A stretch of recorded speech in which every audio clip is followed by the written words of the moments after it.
আমি নিজে তো অনেক পড়াশোনা করেছি, তাই সবচেয়ে বড় অবদান আমার। যে পরিস্থিতি সেই পরিস্থিতি আসলে বাংলাদেশ ছেড়ে যেতে চাই সবচেয়ে বড় এটাই।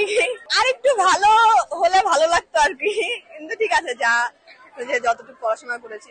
আমি নিজে তো অনেক পড়াশোনা করেছি, তাই সবচেয়ে বড় অবদান আমার। তারপরে অবশ্যই বাবা মা অনেক কষ্ট করেছে, ইনসেন। এরপরে ফ্রেন্ডসরা অনেক অনেক বেশি সাপোর্ট করছে পড়াশোনা নিয়ে, ইমোশনালি বলেন, মেন্টালি বলেন, অনেক সাপোর্ট করছে, মোটিভেট করছে।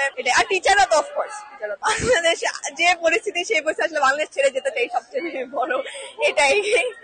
আর এছাড়া আমার মনে হয় না এদেশে কিছু করে লাভ হবে। দায়িত্ব পালন বলতে গেলে আপাতত হচ্ছে যদি ভালো করে পড়াশোনা করে যে কোনো ফিল্ডে, যে ফিল্ডে যাই, অ্যাটলিস্ট অনেস্ট থাকাটা, যদি একটু ট্রাই করি অনেস্ট থাকার, তাহলে হয়তো অনেক কিছু সলভ হয়। কিন্তু আসলে সিস্টেম এত কারাপ্টেড, এত খারাপ অবস্থা, মনে হয় না একজনের প্রয়াসে আসলে কিছু হবে। এখানে তো 12 বছর পড়াশোনা করেছি, একটু খারাপ তো লাগবেই। এছাড়া এখন ইঞ্জিনিয়ারিং প্রিপারেশন নিচ্ছি, তারপর দেখা যাক ইউনিভার্সিটিতে কি হয়, যেহেতু অনেক কম্পিটিশন এখানে। আপাতত হচ্ছে ঢাকা ইউনিভার্সিটিতে ইচ্ছা আছে, এখন দেখা যাক আর কি, যেহেতু অনেক কম্পিটিটিভ এক্সাম। যাদের রেজাল্ট ভালো খারাপ যাই হোক, আসলে অ্যাডমিশনটাই মেইন বাংলাদেশের পার্সপেক্টিভে। তো একটু খারাপ হলেও আমার মনে হয় এটা কোনো সমস্যা না। এখন যে কোনো প্ল্যান চেঞ্জ করে দরকার হলে ব্যাকআপ করা পসিবল, এখনো সময় আছে। যারা ভালো রেজাল্ট করেছে আমার ফ্রেন্ডরা, তাদের তো কংগ্রাটস। আর যারা হচ্ছে যতটা চেয়েছিল ততটা হয় না, আমি বলবো মন খারাপ করার কিছু।